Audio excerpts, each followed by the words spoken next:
so most of you didn't even know. It may seem somewhat weird to you that when we have an honors lecture series at lunchtime, we give you half an hour to eat first, but that's what we do.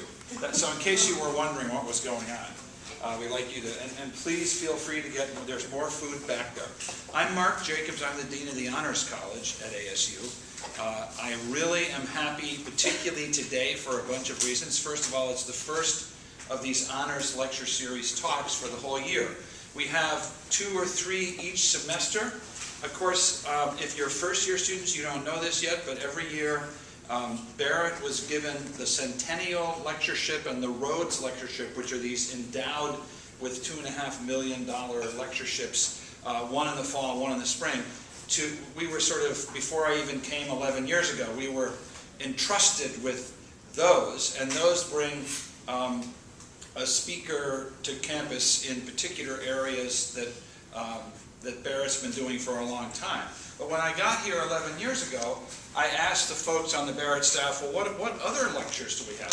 Do we get to hear from the brilliant professors right at ASU, or brilliant professors at other universities in the country, but maybe not people who charge $100,000 per lecture, although I'm sure Dr. Rao would like to do that, and so would I. We're probably more in the culture of you go visit another university, you give a talk, and they say, well, we can afford a modest honorarium. I wanted to try to get an almost monthly lecture coming before the Barrett students each semester that was really interesting and on interesting topics to the students, but not just these very special lectureships, which often have defined areas we're allowed to bring the people in to speak about the Rhodes and the Centennial. So we started this honors lecture series about 10 years ago.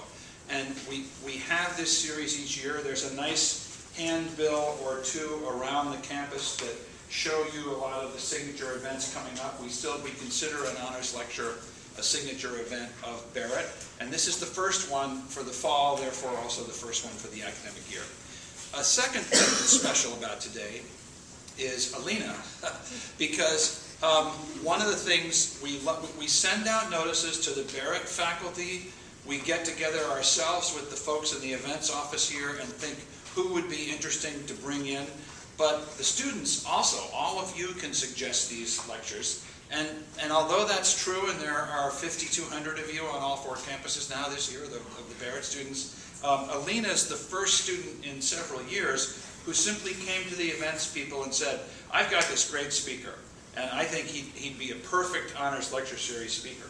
So I'm going to have Alina introduce Dr. Rao, but I want to say a few things about her. I'm very pleased she did this. I hope all of you will think of doing this. It's probably best to do it in the spring for the coming year because the year starts to fill up, but we probably have a slot or 2 in the spring of this academic year still open if you have a great professor you know of, either at ASU or elsewhere, that you'd like to bring in. Alina is called the Involvement Ambassador of the ASU Math Club, and she's the person who contacted Dr. Rao for today's Lunch and Learn. Lunch and Learn is what the events office calls these honors lecture series events that happen at lunch. So I guess I don't have to explain it. She's also the person who's responsible for organizing talks by various research professors from the computer science department here at ASU. She's a sophomore majoring in mathematics and computer science, and she wanted me to say that she's honored to introduce Dr. Kambampati's honors lecture. So, Alina. Thank you.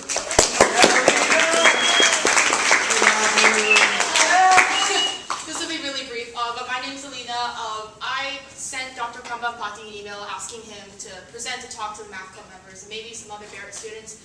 And I didn't think he would respond because he teaches grad school students and he's just not at that level for us. But he responded, and I'm so excited to have him present because his list of publications and his contribution to artificial intelligence is just amazing. And I hope you guys are as excited for this as I am. Thank you.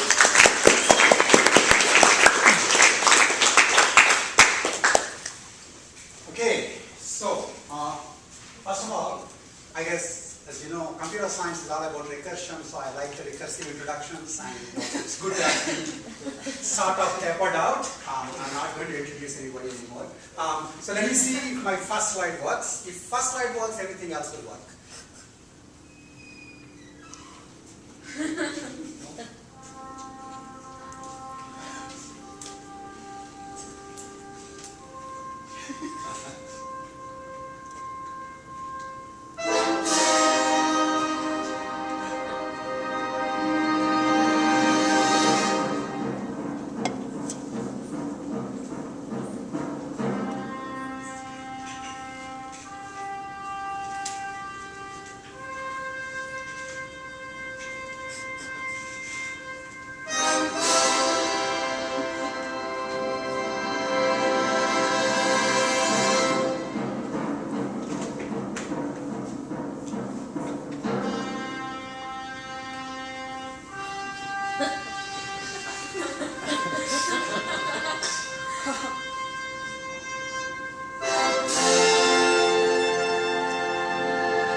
So it's all downhill from there. Okay. So I wanted to talk to you about AI, and the tricky part, of course, is I don't have any idea as to your backgrounds and what you're expecting from the lecture. So I did my best to try and go both deep in some places and also high level in some places. And I also noticed that some of you sent questions, so I included them into the talk also. So the agenda today is going to be, I'll say a few things about what's AI for those of you who just sort of showed up for Peter Jungle rather than to hear me. And then we'll say a little about AI's successes and expectations. And then I want to spend a reasonable amount of time on talking about what's involved in doing AI. It's after all Barrett's honors college, not people on the street college. So you really want to find out, not just hearing about what AI is doing, but what can you do to take part in the research and the intellectual endeavor there.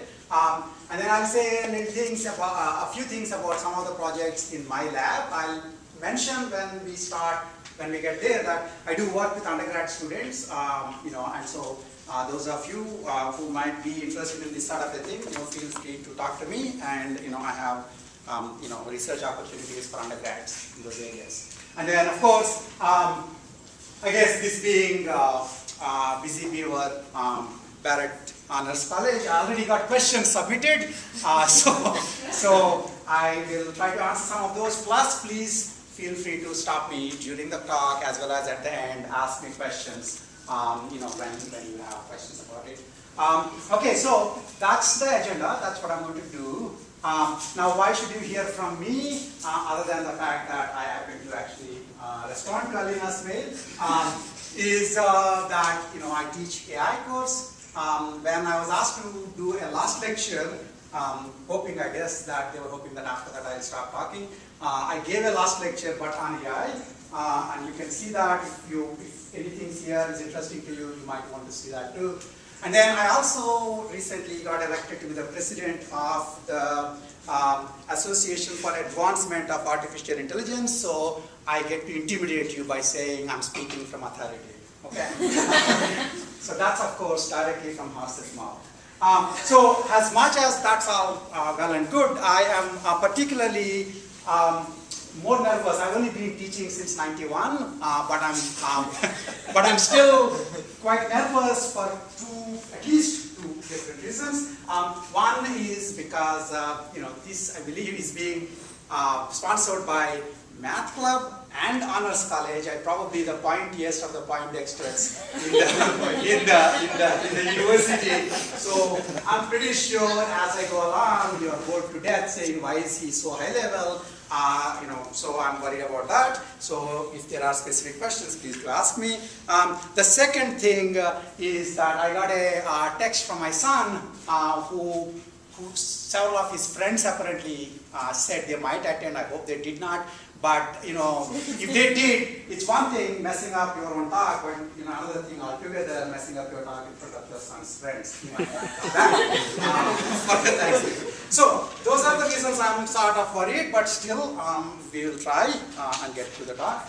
Thanks for showing up. So as I said, for the agenda, I'm going to start quickly a little about what's AI, and then as I told you, the various other things. There are, we can talk about all sorts of definitions, but the various definitions for artificial intelligence can be sort of categorized into 4 different categories. And that sort of saying we are interested in making systems that think like humans, making systems that act like humans, making systems that think rationally, and making systems that act rationally. Okay, so these are sort of 4 different aspects of what you might say is the goal of AI. Okay, now what's interesting is that, I don't know about you, but for somebody who may have not heard much about AI, these all look very similar. After all, that's the interesting thing, that when you come from stratosphere down to details, details matter. It turns out that what I'll try to do quickly in the next few minutes is to show that in fact these, depending on the way you define the goal of the field, you will wind up doing very different things. And all those 4 are very nice goals. And in fact, there are very vigorous academic disciplines that are looking at all 4 of them.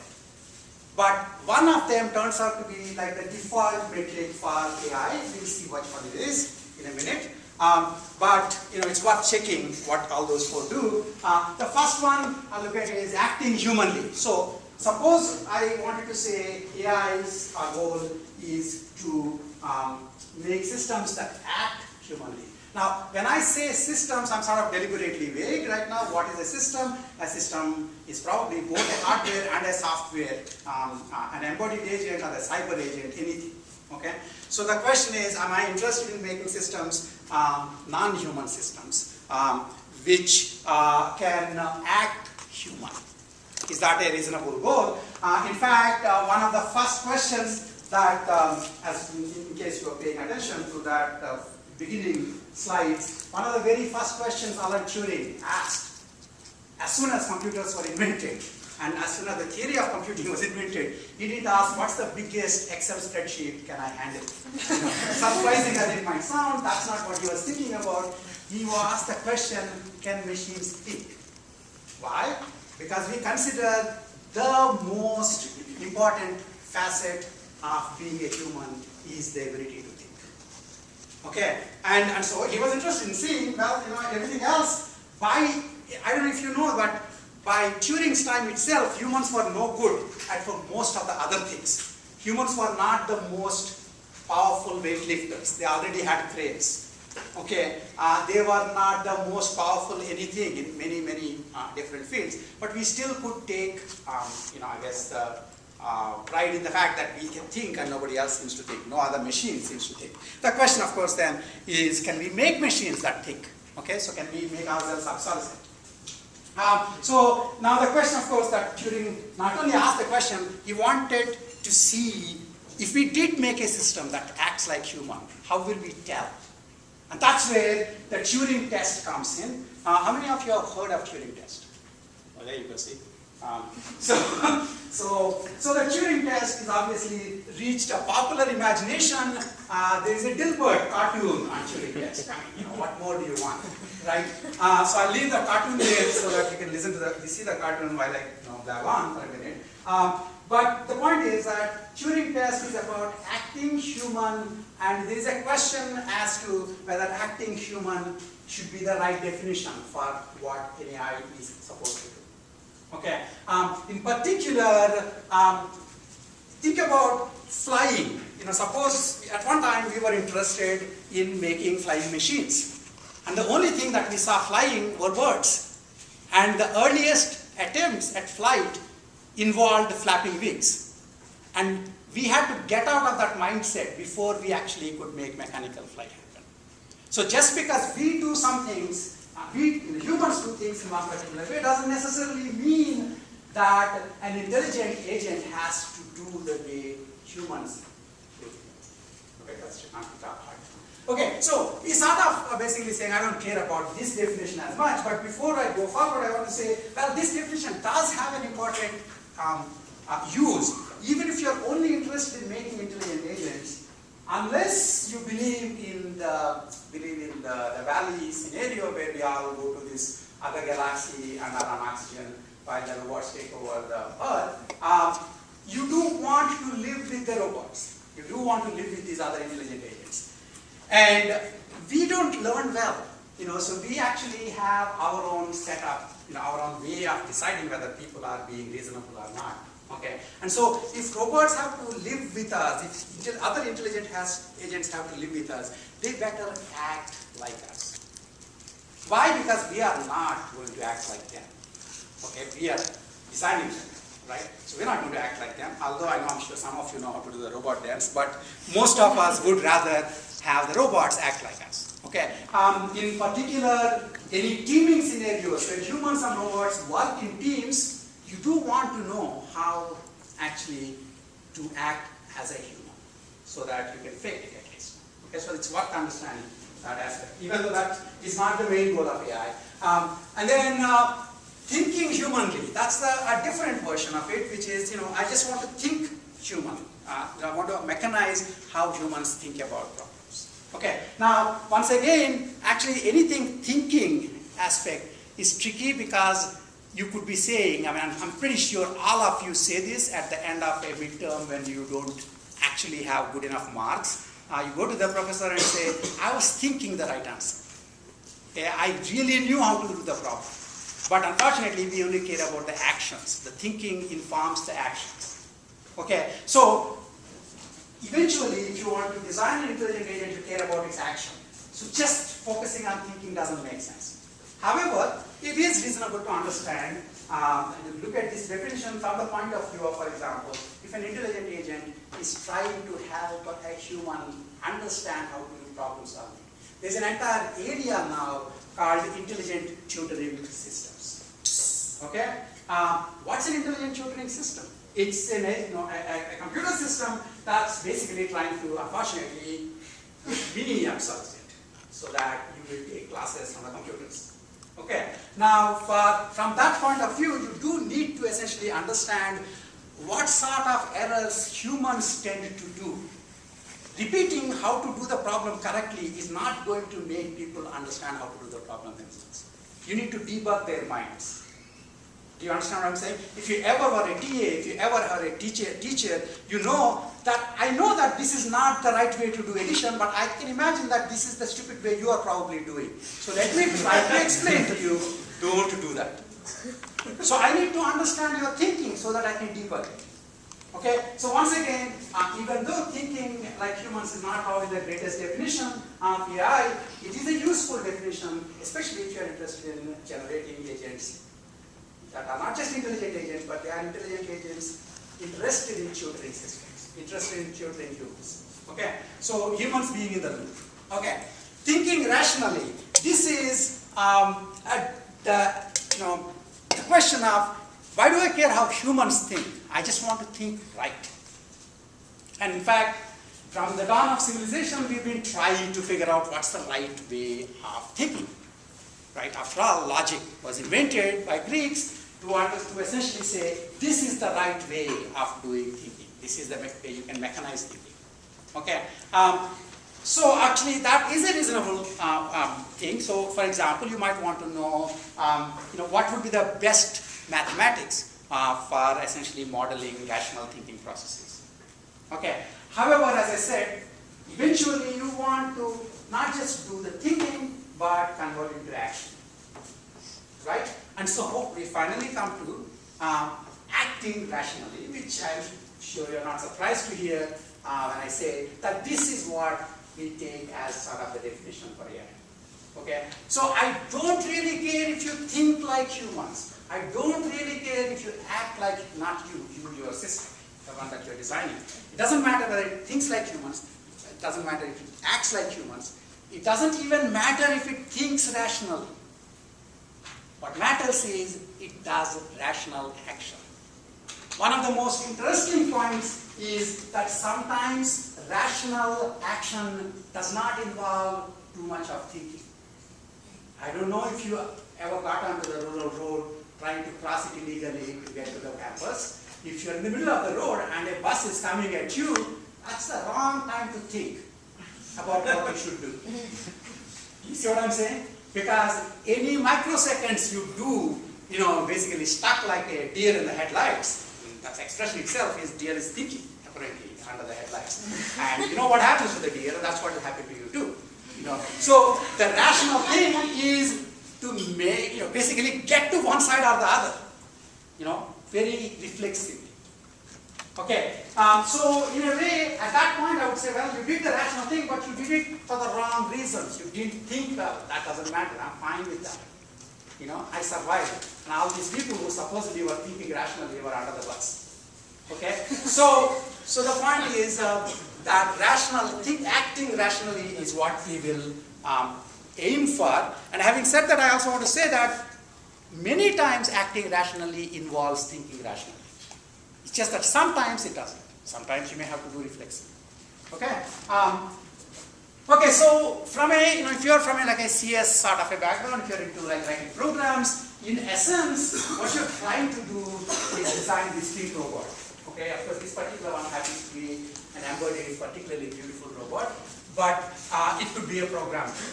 And what you're trying to do in this robot's case is this robot is essentially interacting with an environment. Okay, and how do you interact with an environment? You interacted with this robot is interacting with the environment by using its effectors. It has some actions it can do to change the state of the environment. Okay. By the way, if you ever wind up being in a situation where you cannot change the state of the environment, then all you are doing is observing. You're just an observer. Okay, so if you want to actually change the state of the environment, to reach some goals, then you presumably have an ability to change the state of the environment. You have actions. You also need to sense the state of the environment. You need, by the way, here is a little hint. Whenever it becomes very hard to figure out what's an intelligent agent, most of you are intelligent agents. Okay. Right. I don't want to name names, but most of you are intelligent agents. And so basically, what are your effectors? Your hands, your legs, all those things. Okay? And what are your sensors? Your eyes, your ears, your sense of smell, your sense of taste, all these things. Okay? And then, are you in an environment? Of course you're in an environment. This is an environment right now for you. And for me, there's an environment in front of me. Okay, by the way, this environment essentially also tells you one other thing, which is the environment might include not just other inanimate objects, but also animate objects, other agents. Okay, and so that becomes an important issue, as we'll see in a minute. The design of an intelligent agent becomes harder if you actually have to deal with other intelligent agents in the environment. It's easier to handle environments where there are no other agents with their own beliefs, desires, and intentions. Okay, you can handle nature, but it's hard to handle each other. By the way, I don't know if you know about this, there is this huge question in the evolutionary theory as to why do we need the brains we have? Why do we need the size of the brains we have? Okay, you really don't need anywhere near the size of the brains humans have to run away from the tigers. Seriously. Okay, and so why did we need it? What was the reason? What's the best reason to explain why brain size increased? One reasonable explanation that hasn't yet been completely discredited is essentially we needed those brains to handle each other. We had to reason about each other. The biggest enemy is not the tiger; it's the other guy who's also trying to run away from the tiger and rather pushes you towards the tiger, or get to the resources that you're trying to get to. Do you understand what I'm saying? So the environment that was hard for us was handling each other. So handling other agents becomes actually quite an important issue. Okay, so for any class of these environments and tasks, basically, this guy probably has some goals, he has some effectors, he has some sensors, and what he or she wants to do, this agent wants to do, is to decide what action should I do next. So if you're thinking of a program, the program takes as its input the sequence of sensing action, the sequence of the snapshots of the environment I got till now, and outputs what action should I do next. So a program basically takes from the perceived history of all the perceptions you have done until then, to an action. Now, of course, this just punts the question as to how to represent perceptions and so on, but we'll get there in a minute. Okay, so that's basically the design of rational agents. And so what is AI? I would say all these definitions make sense, but we'll mostly go with systems that act rationally. I do say that sometimes acting rationally might involve acting like humans, if you happen to have humans in your team. Sometimes acting rationally might involve thinking like humans, if you're a teacher. Do you understand what I'm saying? I do this all the time. I mean, I would rather be rational and say, you should have got it by now. If you didn't get it, it's your problem, not mine. But unfortunately, being a rational teacher is to understand that it's not about my brain, it's about yours. So I need to think how you think. Okay, so in some sense, this is a much better definition. It does capture those as special cases in special scenarios. By the way, I don't know, you guys are all too young, but maybe the dean has seen Seinfeld episodes. Yeah, you guys good. So anyway, there was Uncle Leo at one point of time actually has his eyebrows singed, and so he draws his eyebrows. And unfortunately, the way he draws them, most of you are thinking he's looking angrily at you. Even when he's nice to other people, they think he's being very aggressive, and they start dealing with him in an aggressive way. That's an exact example of how hard-coded our biases are. We deal with other humans, we think a particular way, your eyebrow should be in a particular way if you're being nice to me, and another different way if you're angry at me. Okay, and so basically I put that in because sometimes you do need to understand how humans think and how humans act so that you can be in their teams. Okay, so that is what is AI. Next, I want to talk a little about AI success and expectations. I don't know that I want to spend a lot of time on it because there's a humongous number of successes. And you probably know a lot of them yourself. Here are some, and they're color-coded to sort of talking about things that are already possible versus things that are partially possible versus things that are still at the state of the art. Okay, I'm not actually going to go through all of them, but the beginning one already showed you that we are not the best chess players anymore. It's depressing, but we are not the best chess players anymore. I'm pretty sure your parents' generation thought that being human is being able to play chess well. So they put lots of kids into chess, camps. Turns out it's pretty useless. You may as well just put yourself in, weightlifting, right? I mean, not that weightlifting is any bad. It's just that they don't think that that is what being human is in any particularly unique way, because there are brains and there are just playing machines. There are things that we invented. That's pretty good. We also, for example, did basically we can drive on the roads. First thing, of course, again, this is an interesting thing. In the DARPA autonomous vehicle driving competition that happened a couple of years back, and that I showed in the beginning slides. First time they drove the car where? In the Nevada desert. And then they drove it on urban roads. See the pattern? It's the other guys that are the problem. It's not the Grand Canyon on one side that you may fall off into.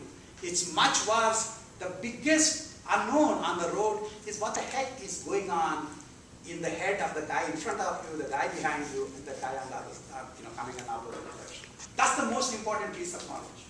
Grand Canyon doesn't jump at you. It doesn't catch you and push you into the canyon.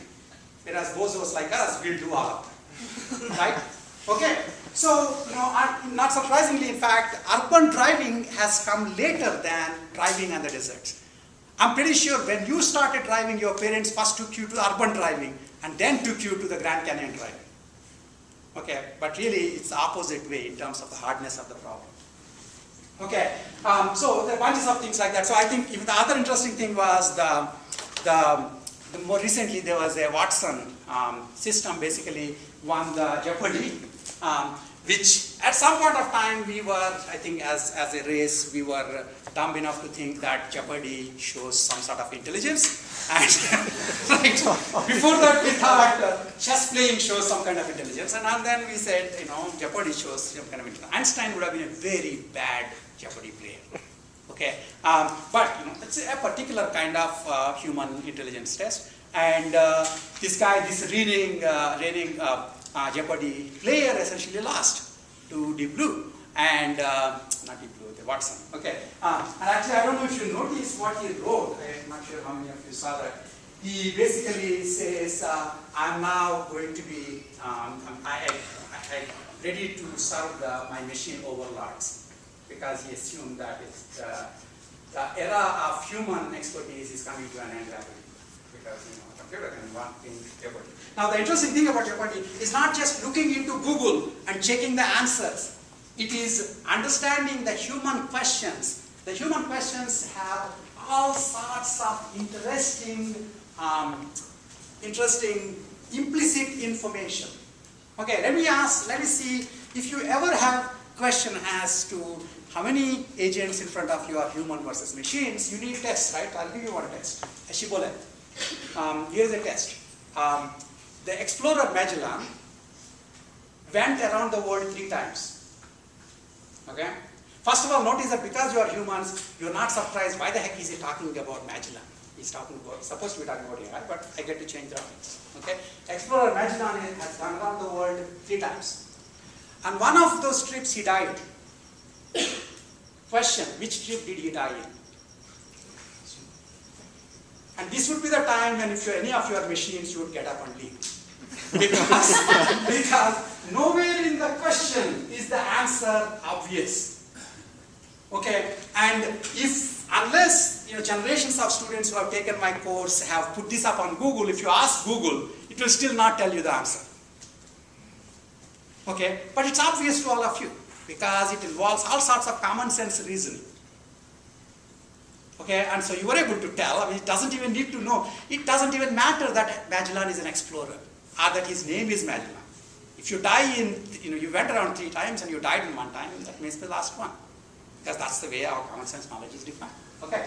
Anyway, so now the interesting thing is Watson was able to handle those sorts of implicit issues.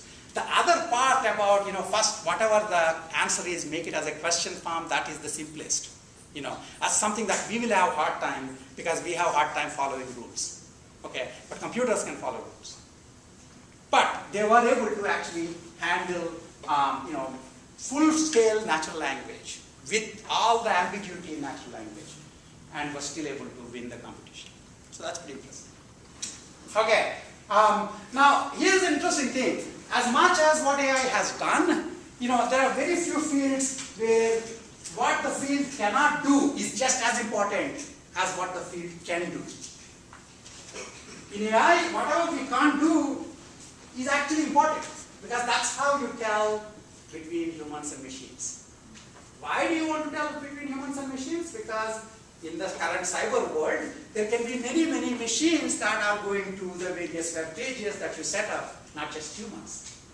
And so in the very beginning, when web started, Yahoo said we'll give free mail accounts, and each mail account will get, 5 megabytes of, at that time, maybe, space. And then next thing you know, they found that their entire space just disappeared. Why? Because there are these bots, now we call them bots, these programs who are just basically repeatedly making, fake accounts. And then that became a nice free space on the web. So then people started realizing that you actually need to tell the difference between humans and machines.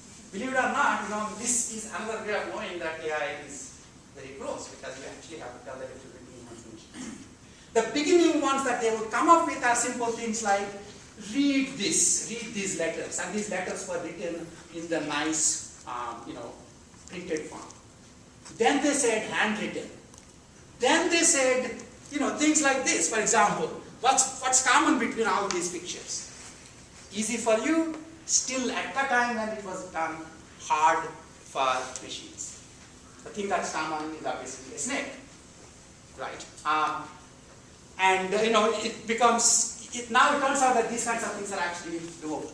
So the other day I was doing a captcha for one reason. I think I was trying to start some account somewhere, and then there's an arms race because we can actually make agents which can do more and more intelligent tasks, such as reading badly written language, or even trying to make some sense of pictures. There's an arms race. You need to come up with even harder tests to see whether it's a human or a machine on the other side. So in fact, sometimes at some point of time, I think we will lose that game. Because I already almost lost it because they showed me this one particular captcha where the background is moving and the foreground is undulating.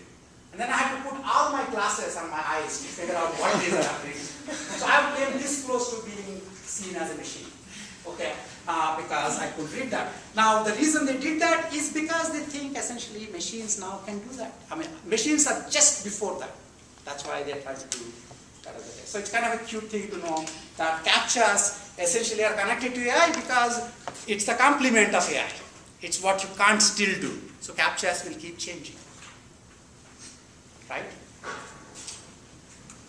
Okay, so that's a little about AI success and failures, excellent expectations. Now I want to spend more time on what's involved in doing AI.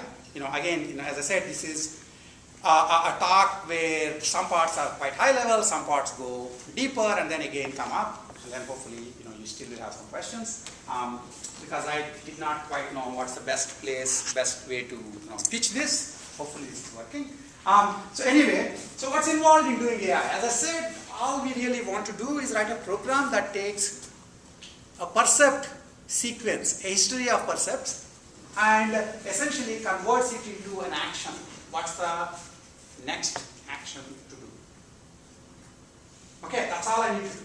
Okay, and so in this particular case, I did point out that these are the effectors, it's changing the environment, these are the sensors because it's figuring out what the environment state is. The robot might have some goals and it's trying to essentially decide an action that will get it to the goal fast. Not fast, I mean, with a high probability. Okay, so what I want to talk a little about is to make you think a little about what aspects of the problem make it hard versus easy. To the extent if you think this is a robot that you're trying to design, what about the environment makes this problem hard? What about your effectors make this problem hard?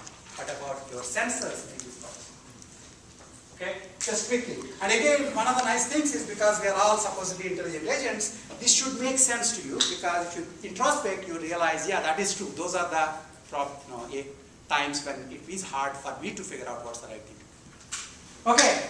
So here is a pretty busy slide. For actions, and mostly I just want to tell you what makes things hard versus easy.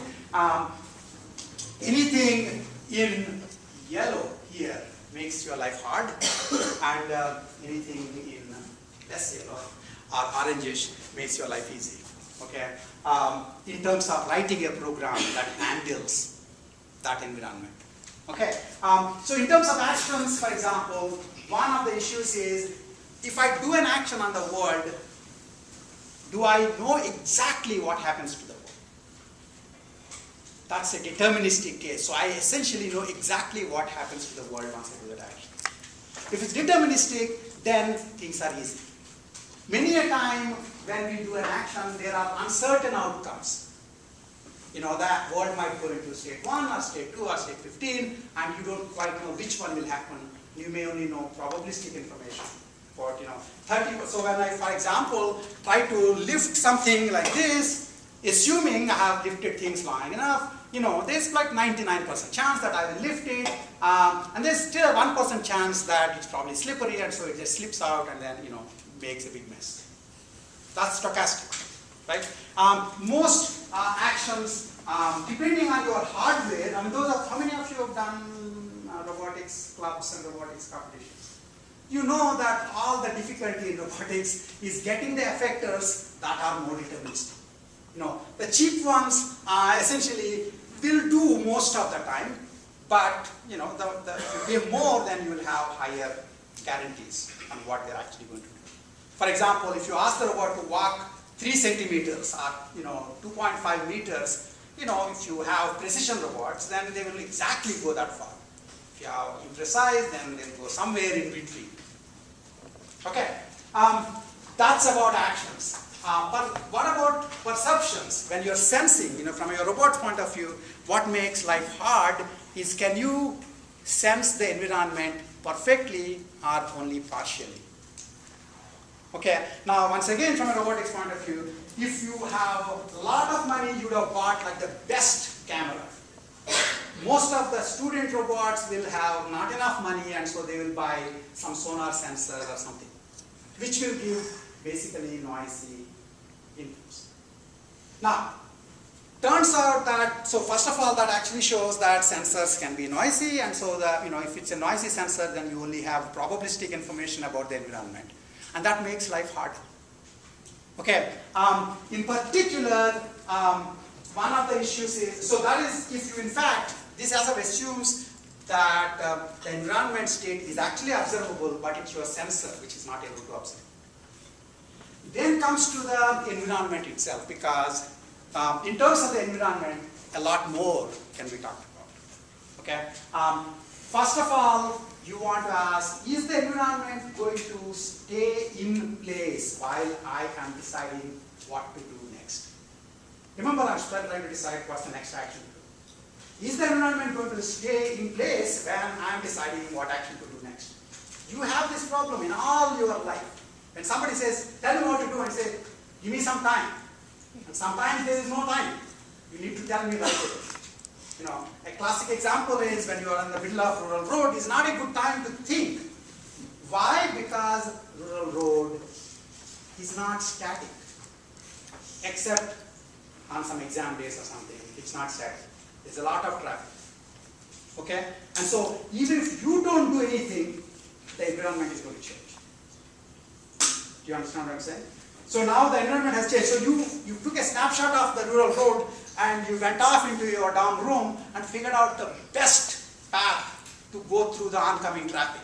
And then you come and try to execute that, you die. Why? Because the snapshots have changed. There are more cars, and the old cars have gone, the new cars have come. And so the important distinction I want to make is static versus dynamic worlds. If you are dealing with a static world, it's so much simpler. If you're dealing with a dynamic world, it's much harder. One aspect of being a dynamic world is other agents in the environment are actually making it dynamic. Okay, it's one thing where essentially you're just trying to avoid rain, and the rain is not being done by somebody who doesn't like you. And the other thing, while you're trying to avoid a policeman trying to chase you, I don't know why, but you're trying to avoid him or her, and they want to get you. They have decided to chase you, they're going to chase you. Okay, so there, the part of the dynamism there is the other agent has goals, other agent has beliefs, other agent has desires. I don't know why police have desires to catch you, but they have, and they're going to do it. Okay, and if you don't model that, you're going to be in trouble. Okay, so that's static versus dynamic. It's this dynamic environments is where you might wind up talking about things like multi-agent systems. It's not enough to just devise one agent. You need to also devise an agent and think of how it coordinates with other agents. Okay? Then the other question about environment is observable versus partially observable. Okay? Is the state of the environment completely observable? Now, up front I can tell you that if there are other agents in the environment and the other agents are human, then it's not observable. I have no clue what you're thinking right now. And whether or not my talk is going well is completely dependent on what you're thinking right now. Unfortunately, it's not written on your heads. Right? Okay, so what happens when you have other agents is what goes on in their brains. Thankfully, we still cannot do brain scanning, good thing for us, the privacy is still left.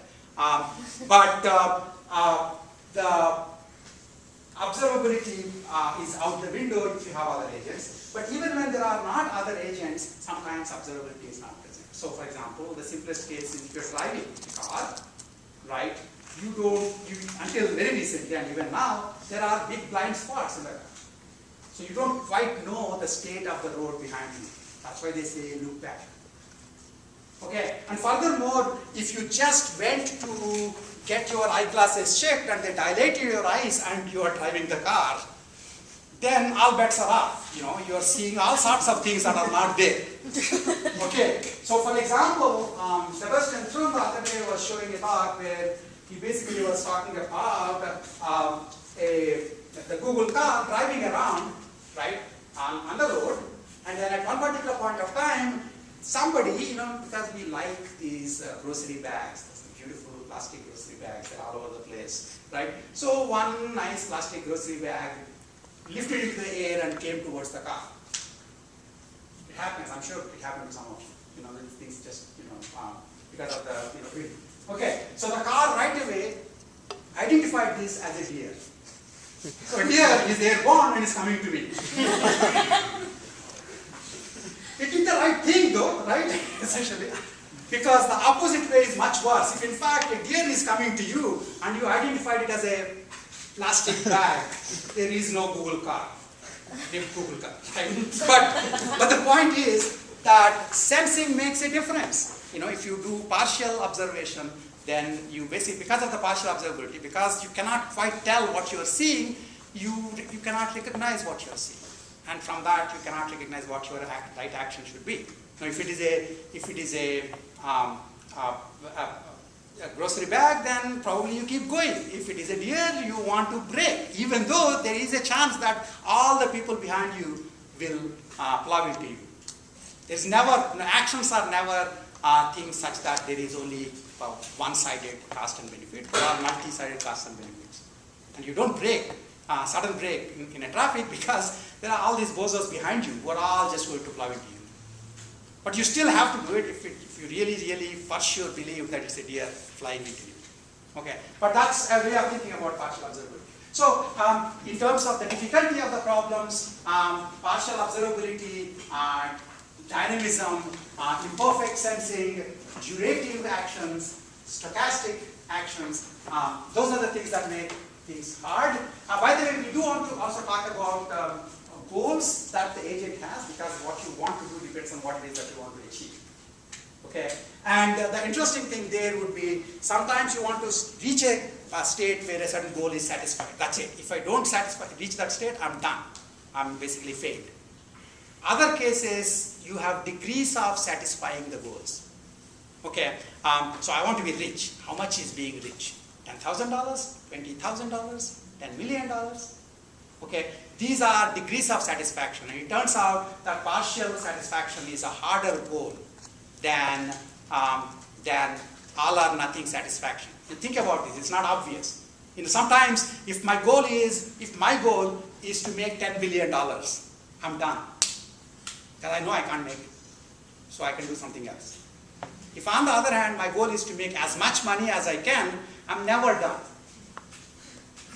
Do you understand what I'm saying? Sometimes the goal can just tell you that, well, there is no action you can do because that is an infeasible goal for you.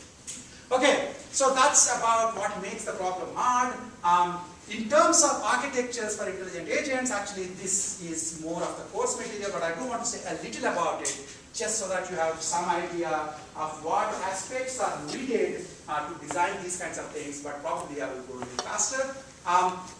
So, I'm trying to design an agent like this, and so here is my environment, and as I said, this guy has sensors and effectors. Sensors are coming, sensory information is coming in, effector information is going out.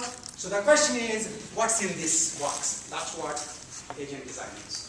Okay, the very first thing you have to understand is that there is this question of interpreting sensors. You basically are getting continuous signals and you are trying to interpret them into some logical or probabilistic information.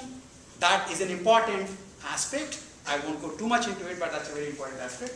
That's where your computer vision or your signal processing communities come in. Now, when I'm talking about this, I am talking about specific branches of engineering and science that will be useful in writing this program for you. Okay? So, if you are mostly interested in figuring out how does environment information get interpreted as state information, you are interested in signal processing, essentially. Okay? Now having processed the signal, then I still want to figure out what's the best action to do. And the simplest architecture for this agent is a big table. And the table basically says, if this is true in the state, this is the action you should do. That's it. Okay? And that such a state, that is such an agent essentially is what's called a reflex agent. How many of you know Roomba, the robot? Roomba is basically a reflex agent. Mostly a reflex agent. No. Even though Roombas sometimes seem to be taking cats from place to place on the YouTube videos, it's not because Roomba thought, let me give a ride to the cat. It's just basically the cat sat on it. Okay.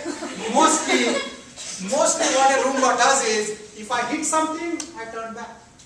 It's mostly reflexive. Okay? Which is why Roombas are easy to make, and which is why you can buy them for $200 in Costco. Okay? Okay. So, however, the problem is, in fact, it turns out that even in the case of Roomba, actually, there is one problem that it did solve. It solved the signal problem. It goes from signal to state information. That's not a trivial information, trivial transformation. It did that, so it has some state information, and so it can write tables. Big tables tells you, if this is the state, this is the action to do.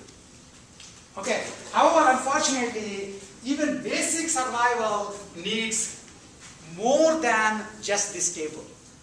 You need to know exactly, not just what the sensory information is telling you currently, but where you think you are. And figuring out where you think you are is different from what the sensors are telling you if the sensors are not fully not perfect. Do you understand what I'm saying? So if I can exactly see my environment, what I see is where I am. If I can only partially see my environment, put yourself in the shoes of somebody who is, doesn't have eyesight, for example. They will have to essentially take the sequence of percepts they have had till now to figure out what their state is. So for example, I'm not blind, as you probably can tell, and you have a stick and you're walking, and then one of the things that the stick tells you is essentially if there is an unevenness in the ground. Suppose I put the stick like this, there is an unevenness here. Where exactly am I right now? That doesn't necessarily mean that I am about to cross into the road from the pavement. It depends on where else was I in the previous instances. If I was already on the road and I'm trying to cross the road, then the unevenness might tell me that there is a pavement. If I'm here, then the unevenness may be something small. Okay? So you actually have to keep track of the state. Even people like you who have eyes keep track of state. What is blind spot in the car? The reason you have blind spot in the car is because of partial information. You don't get to see, you don't have eyes behind your head, right? And what do you do because of blind spot? You wind up looking back. But if you're all the time looking back, you don't go forward. All the beginning drivers tend to be obsessively looking back and stopping the entire traffic. So if you look back 3 milliseconds back, and you're about to change lanes, here's a hint. If nothing else came to you in this talk, here is a useful hint. You don't need to look again. In 3 milliseconds, things don't fall from sky. In the environment that we live in. If you are into your computer games environment, anything can happen in 3 milliseconds. But on the rural road, things don't just come out of nowhere in 3 milliseconds. So we basically use the previous percept sequence to figure out the current state. That turns out is what is called the state estimation problem, and that's what makes me reconstruct exactly where I am with higher accuracy than is actually allowed by my imperfect sensors. Okay? And state estimation turns out to be a huge problem in robotics because you're getting sensory information, and from there you're computing the fuller state information. If you be able to do the state estimation, you need information about your previous state, some information about how the world evolves, and what your actions will do. You can think of all of this, for example, in the context of the driving aspect. So, for example, if you saw that there was somebody behind you, and after that you took the exit, they typically are not behind you anymore. because you already gotten out of the environment. Okay, so to do state estimation, you will wind up having to track the state.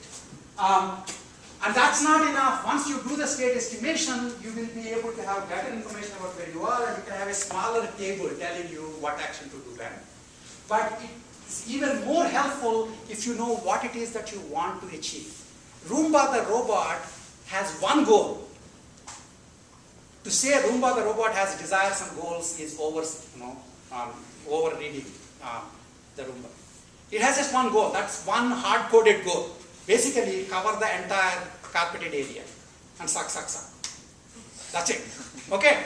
But I assume you have many more goals. And in fact, you have many more conflicting goals. Okay? And what you need to do when you have those many goals is you need to use the same information about how the world evolves and what your actions do to figure out mentally, if I do a sequence of actions, where will I get? That is planning. Planning is possible only if you know something about the world. If you know how the world works, you can live in the world even without knowing how it works. Okay, just reflexively getting away from the walls and tigers. Okay, but if you know how the world works, then you can plan ahead. And once you plan ahead, you can then do probably more intelligent action. This is what your parents were saying, I'm sure, and I'm sure all the Barrett's advisors are saying, you have to plan ahead. And the planning ahead involves figuring out the model of the world. Okay, and this, it turns out, is actually a reasonable estimate of what is involved in doing a reasonable intelligent agent and doing each of these parts. So for example, representing the state, representing how the world evolves, involves what's called knowledge representation. How do you represent what you know in a formal way? And those of you who know anything about mathematical logic are probabilistic reasoning, the probabilities that you hated, those are two very good formal representations for representing your knowledge. And if you take intro to AI, we'll talk about those, for example, as knowledge representation models. And then once you have a model, figuring out, mentally simulating, if I do this, what will happen? And then if I do this, what will happen? Then if I do this, what will happen?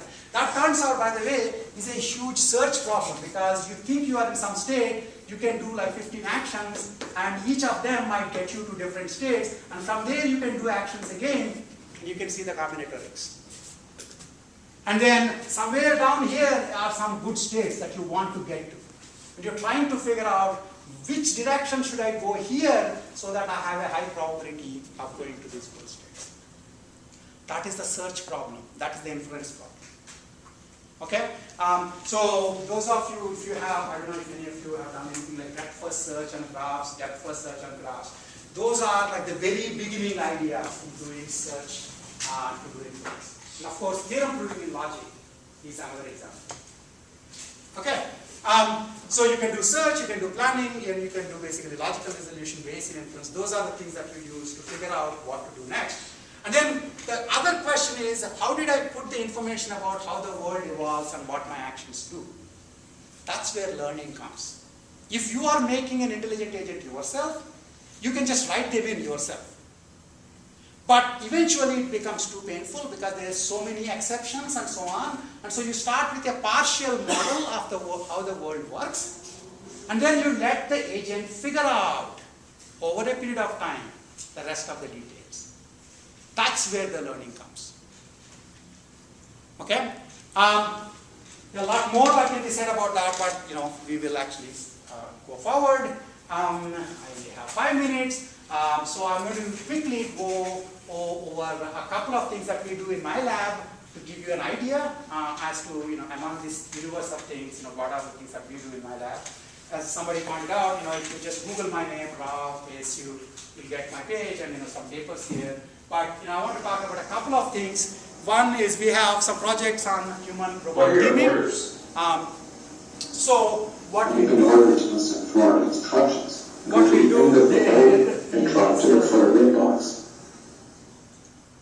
what we do there is we have humans and robots together trying to solve a single problem. In this particular case, a simulation of a search and rescue problem.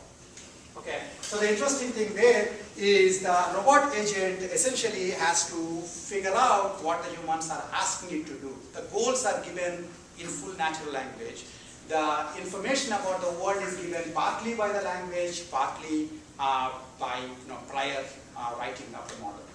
Okay, and then in those cases, and then you have to sometimes reason about what the intentions of your human teammate is. We do this all the time. Part of the way we coordinate is we recognize the desires and intentions of other people.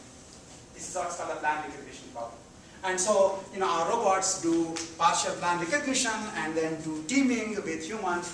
There are lots of details on that, but that's some one part of the, actually this is another video of the whole show. This one I wanted to show you to say, here is a undergrad who actually worked on one of these projects, and he just went to one of the conferences and presented that.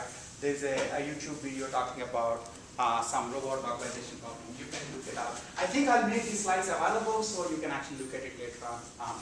So that's something about what undergrads might be doing in this. One other project we have been looking at is what's called a crowdsourced planning problem, where other humans are trying to help a human requester about what should they do. Let's say in Boston they have like 10 hours to kill. Tell me something useful.